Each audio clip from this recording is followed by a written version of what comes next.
Hello everybody, this is knockoff Wes Huff, straight from AliExpress, from Goodwill.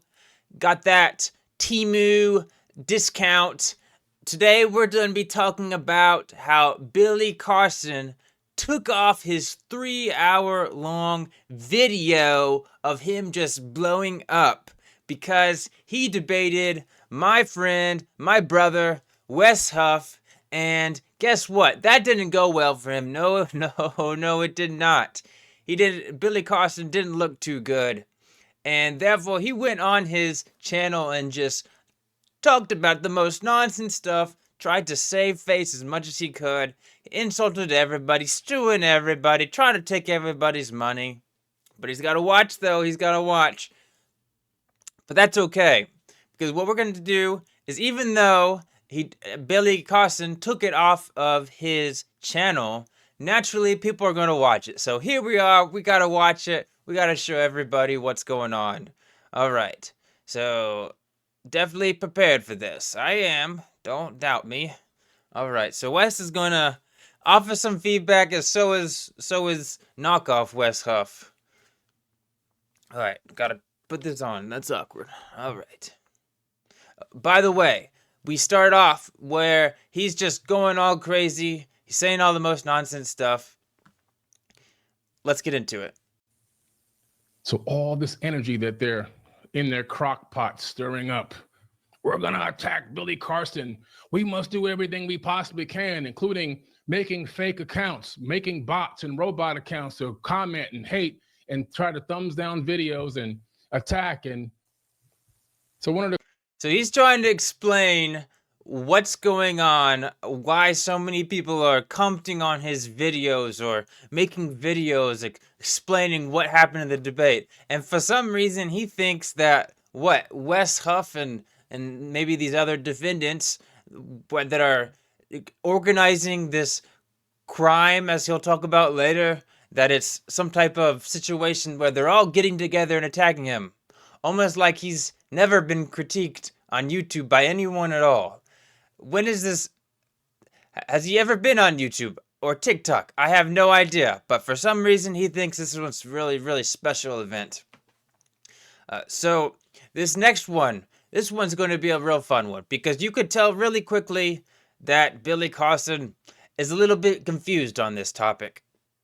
So this is a response to what Billy Carson and Wes Huff talked about in their debate, where Billy Carson is like, oh, the Sinai Bible, that doesn't have the Jesus dying on the cross. And the Codex Sinaiticus, Wes Huff naturally brings up, he's like, are you talking about that? And then Billy Carson's like, oh, yeah, that's what I meant. I knew that. I definitely know the actual name.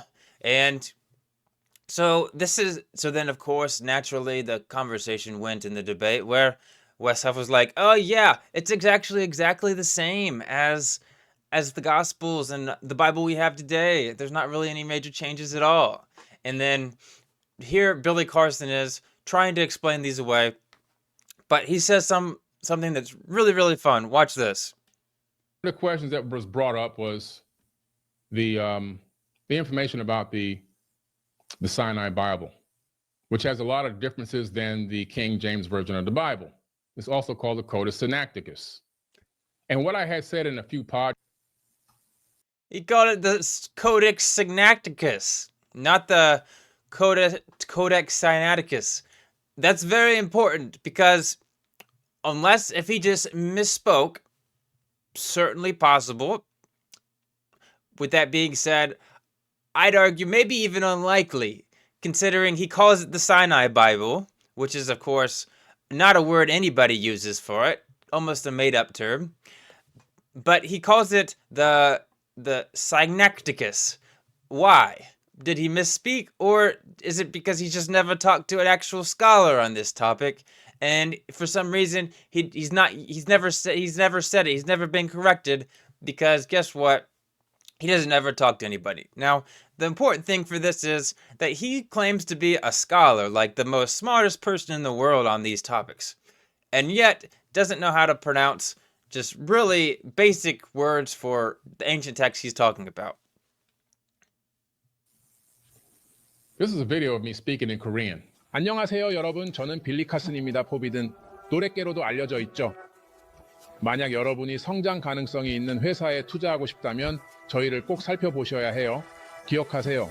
1라운드에서는 주가가 주당 1달러였어요. 왜냐하면 저희의 사전 평가액이 2천만 달러였거든요. 스타트업 치고 나쁘지 않죠. 우리는 정말 놀라운 성과를 냈고 몇 달 후에 저희의 사전 평가액이 3천만 달러로 올랐어요. I don't know how that got on the screen, but let me hide that. There you go. Anyway, so yeah, I was talking Korean. Did you see my mouth? Take a look one more time. 안녕하세요 여러분. 저는 빌리 카슨입니다. 포비든 노랫개로도 알려져 있죠. 만약 여러분이 성장 가능성이 있는 회사에 투자하고 싶다면 저희를 꼭. Very easy to do, especially when you're editing. We're heavily. Okay, so in this one, he's just out of the blue trying to argue that Wes Huff or somebody else deepfaked him, basically made him use AI technology to say words that he never said. And the best part about this is that he says all this, he's like, oh, here's a video of me speaking Korean.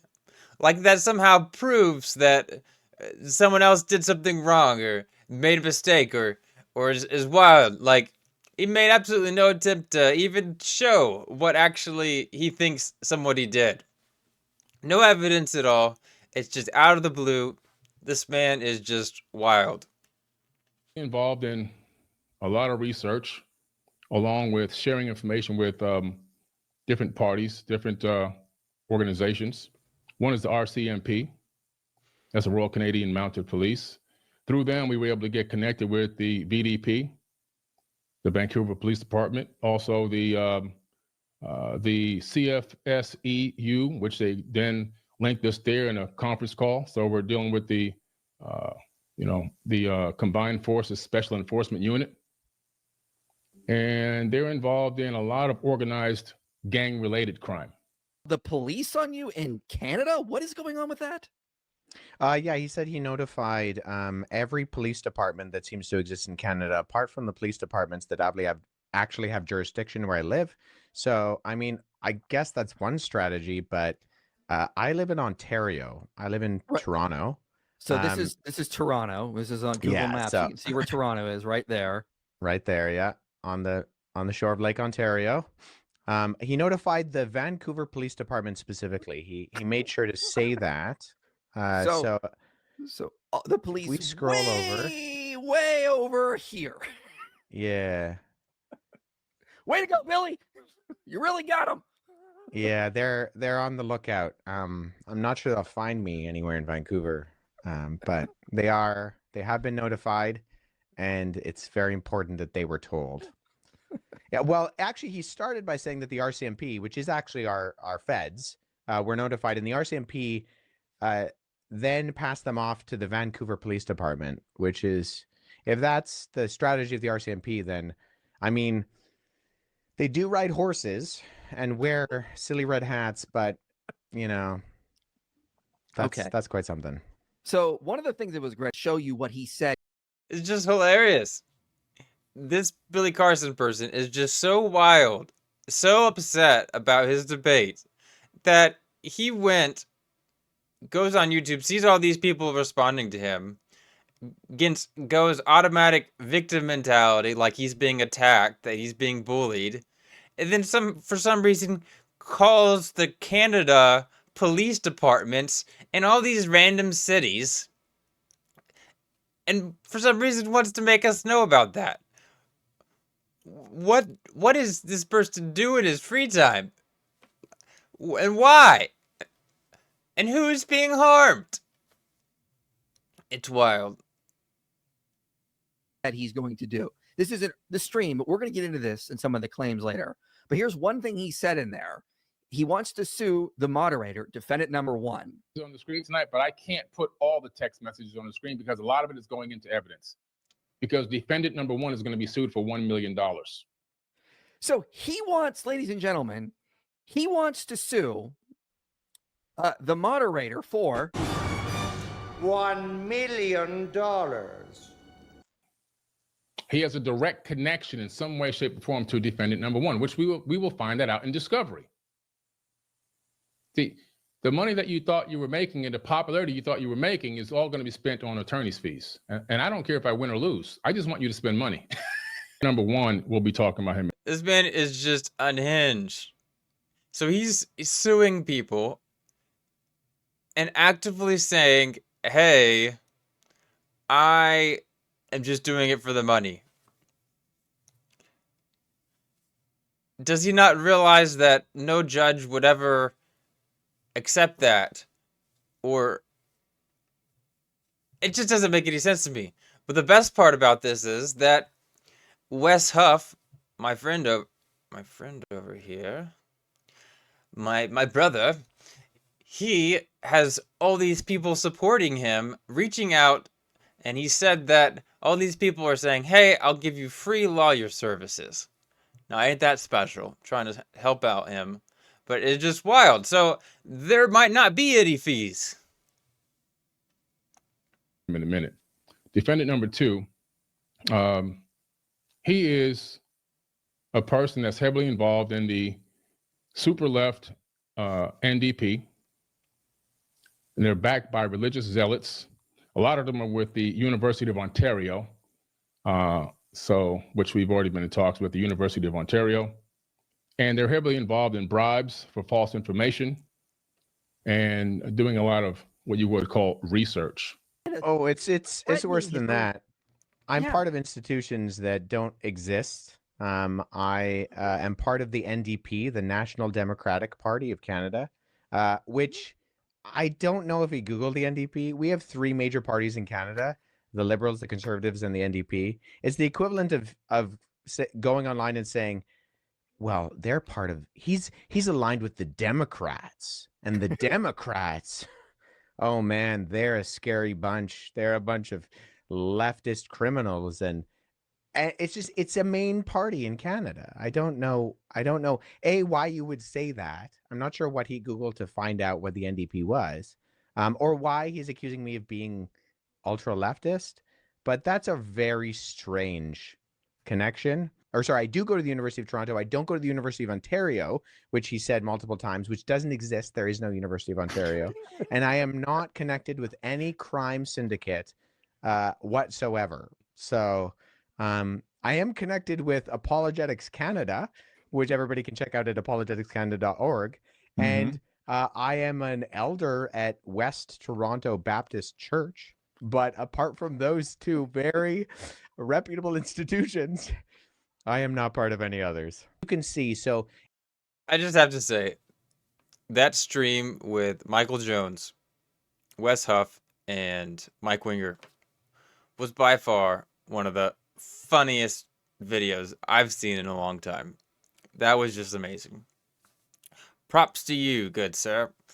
Sirs. But, yeah, so this man is so wild that he's not even... I guess either he's calling the wrong people or is just totally botching people's names. And somehow he thinks that Wes Huff, my friend Wes Huff here, is on like some super liberal party, which he's not. He clarified later. Just wild. if this does not show his competency, if he thinks that this is what he would have combated me with.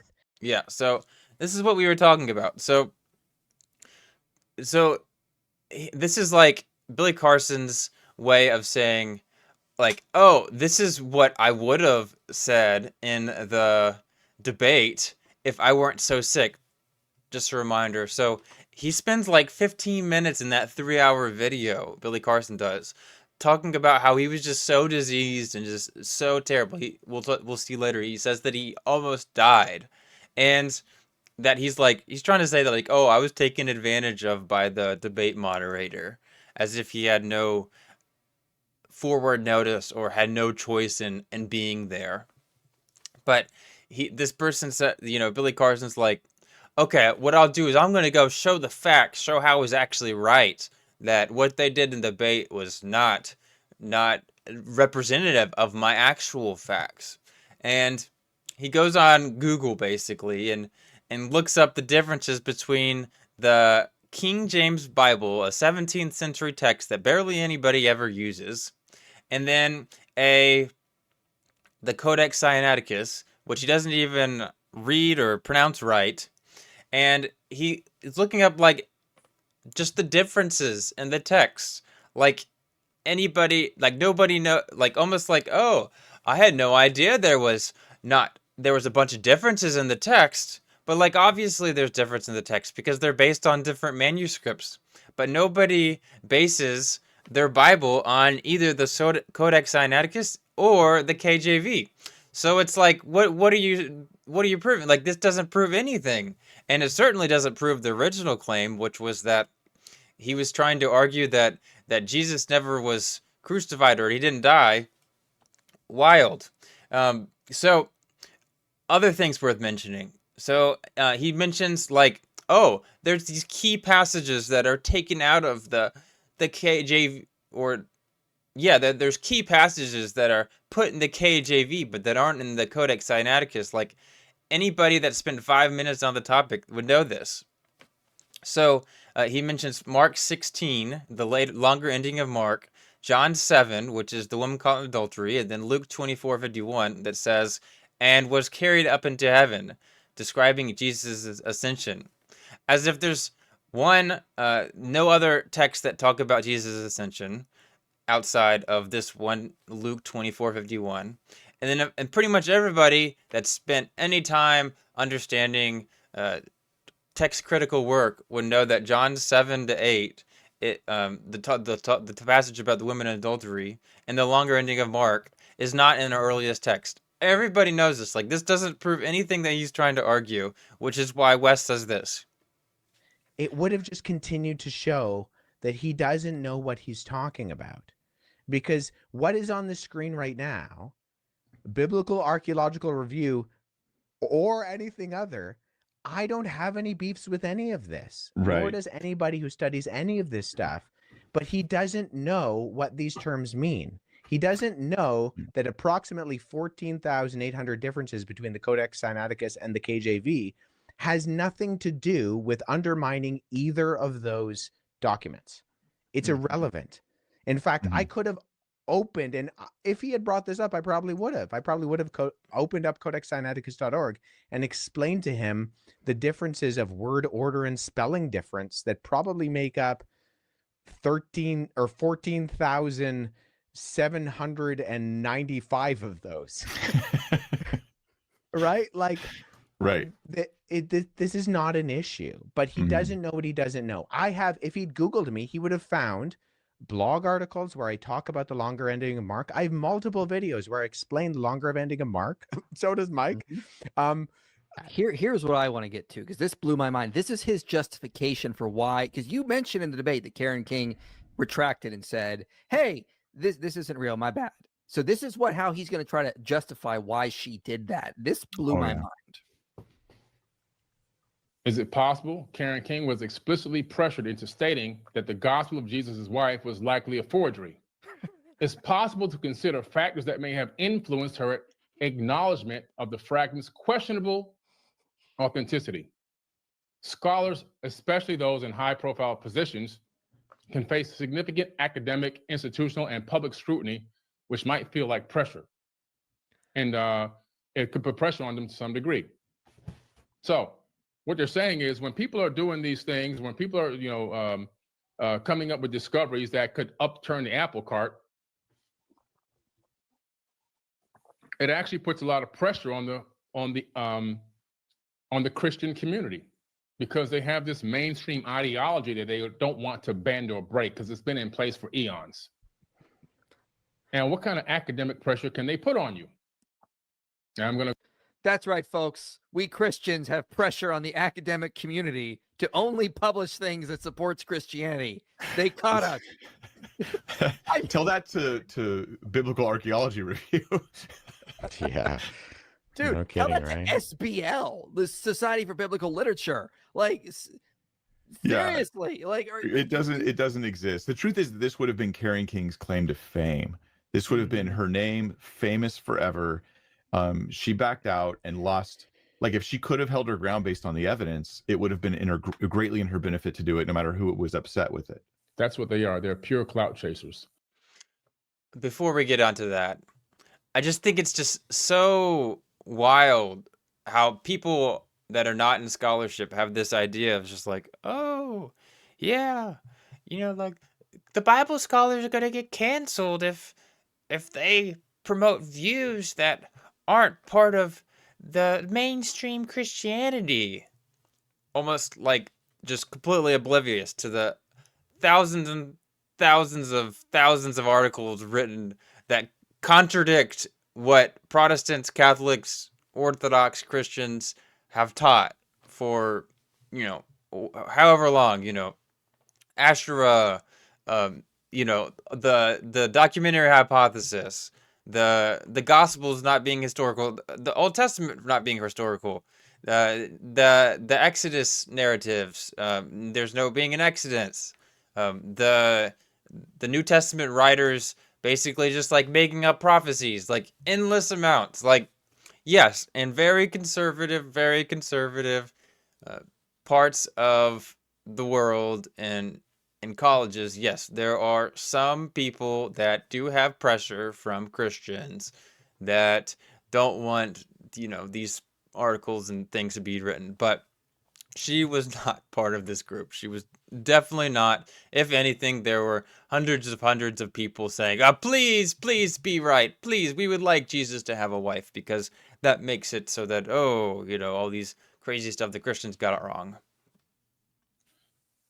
Nobody really cares to know who these people are, except for the people that are in their religion and their. So he's just like going on this rant. He's just trying to insult everybody else so that he can just feel better about himself. He brings the attention off of his pain that he feels. So trying to attack other people. So, they're just so bad and terrible. And they're just the worst. Oh gosh. And I'm, of course, he talks about I'm being attacked, but no, it's just deflecting.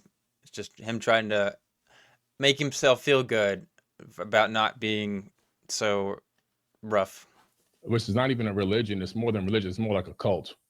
Because I know real Christians and I know cult people. This is a cult that they're involved in. You see, you can't end the career of an independent man, a self-made man. I don't have any corporate contracts. I didn't sign a book deal with a major company. I own my own publishing company. This man is trying to defend all the thumbnails where it says Bill. I don't even remember his name. Gosh, Billy Carson is just. He's being canceled and he is done. Oh, the truth is out now and he's not going to have, he's destroyed. Billy actually thinks that people think he's like just going to be wiped off the face of the planet. Like all of his, like they actually think that he thinks that people are actually saying that like, oh, nobody's going to watch him on YouTube anymore or something like that. Now, certainly there are, but talking about your clothing line and talking about your different videos that you have, why? It doesn't make any sense. There's no need for it. Why even respond to those types of people? I didn't sign a clothing deal with a clothing company. I own my own clothing company. Nice threads too. My own watch. My own shoes, my own everything. You can't shut down somebody or end a career of somebody that that didn't sign a TV deal with a major network. I own my own TV network. It's not going anywhere. You can't shut down somebody or end a career of somebody that has over 140 social media accounts with over 10 million followers. And I really call you guys 10 million leaders. because I don't have followers. I create leaders on my networks. So you see, and they're involved in a lot of organized gang-related crime. That's what they're involved in. And why is it gang-related? Because in America, this would be called a RICO. When you put a group of people together and you begin to organize and you conspire to attack through cyber attacks, through physical attack, through threats, and you also you create this environment for negativity. You create this environment for potential Create an environment for negativity. Threat of life. You create this environment for zealots to feel that they're now empowered to injure, potential injury, and things like that, or to disrupt business. I like how he says potential injury, because certainly nobody's got to be injured. That's a RICO, but they have something different in Canada for that, as we were told now through the attorneys and the talks we've had so far. And also the Canadian Anti-Fraud Center, the CAFC. Nobody's waiting to see their videos. Nobody cares to see their videos. Only the people that are already in the cult or people that are just curious. The people that want to see videos or the video they want to see is the ones that I'm putting out. And nobody puts out more volume of videos and content than I do. Such a wild thing to say. Like, he loses in a debate and he's trying to say, nobody's watching those videos. They're watching my videos. As he obviously had to see that some of these videos talking about this debate are just hundreds and hundreds and hundreds of thousands of views. What is he talking about? Like, literally millions of views. Yes, people are definitely watching it. Not nobody in the world, not one single person. You may try to collectively create a whole bunch of content by passing the same sick. I was deathly ill. I actually almost died. Gonna expose me to That was worth watching again. So he's gone on his, spiel about, he's just so diseased and terrible, and that he was taken advantage of. But then when he describes, how he feels about it, he's just like no emotion at all, almost like he's reading it from a screen. Content by in the world, not one single person. You may try to collectively create a whole bunch of content by passing the same sick. I was deathly ill. I actually almost died. Gonna expose me to threatening. I was deathly ill. I almost died. I think I'd put that more emotion into that one, honestly. My businesses, all these things he's telling me. He's in panic mode, like super panic mode, like the mafia's after him.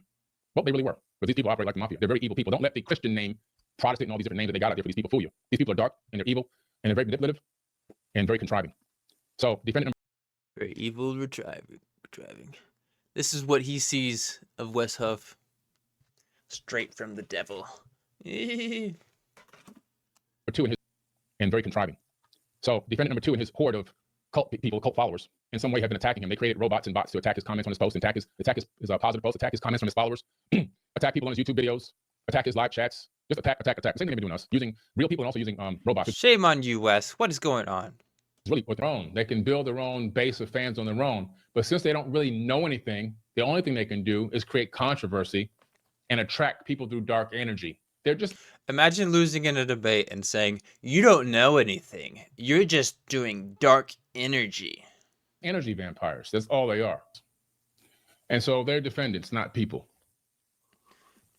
He is so salty about it that he dehumanizes them. Which is why he calls them defendant 1, 2, 3. I hope I get on this list. I really do. But yes, they're not people. They're defendants. You see, unlike this gang that use the name of Christ as their battle shield to go do evil things and do a lot of things behind the scenes that are very dark, and to try to create this global network for little old Billy Carson. They have to create... Little old Billy Carson has like 1 million subscribers. Little guy. Definitely has no influence on millions of people. Definitely doesn't have 150 social media accounts. It's wild. He's on one hand, this video, he talks about, oh, you know, he's just so great. Nobody's gonna mess with him. He's got his own watch company. He's got his own clothing company. He's got an elevator he talks about. At the same time, he also almost died, and he's just being attacked. And oh, he's just the victim in this situation. They have to attempt, and it's a bad attempt. They have to network with hundreds of thousands of people all over the world to supposedly end Billy Carson's career. Well, they don't realize not only are they not ending my career, they're making me more famous. Making him more famous, you hear that? Because they call my name out every 5 minutes. Every 5 minutes. I'm on their tongue and their lips every minute of the day. When they go to sleep, they dream about me. When they wake up, the first thing they do before they kiss their wife or their boyfriend, they talk about me. They post me and call my name 24 hours a day, nonstop. I can't help but think why he thinks that they're calling his name. Almost to make fun of them. Like, yes, lots of people are talking about this because Billy Carson has spewed all kinds of nonsense. Someone finally that has the expertise to call him out on it does. And yeah, naturally, everybody's going to talk about that because that was wild. But this is exponentially more wild. This is amazing. They're absolutely infatuated with me. And because of that, and because of what they have done now, they have created this whole energy field. That's what's behind me now, this flower of life energy. They've created this energy. There's only one force that exists in the entire known universe. One force, one consciousness. There's only one. And that one force can be used for darkness. Well, that was it. Well, I hope you all enjoyed that, everybody. If you did, make sure to like and subscribe. Make sure to check out Wes's channel. And also make sure to check out the other content that I have. I did a video talking about what could be going on in Billy Carson's mind that could just make him say just the most wildest things. It's just insane. It's crazy to watch. I can't believe I'm part of the ride. But here it is. Knockoff. This is knockoff Wes Huff. At it again. Signing off for Channel 7 News. Thanks so much for watching. Stay tuned for the next one. It's been fun.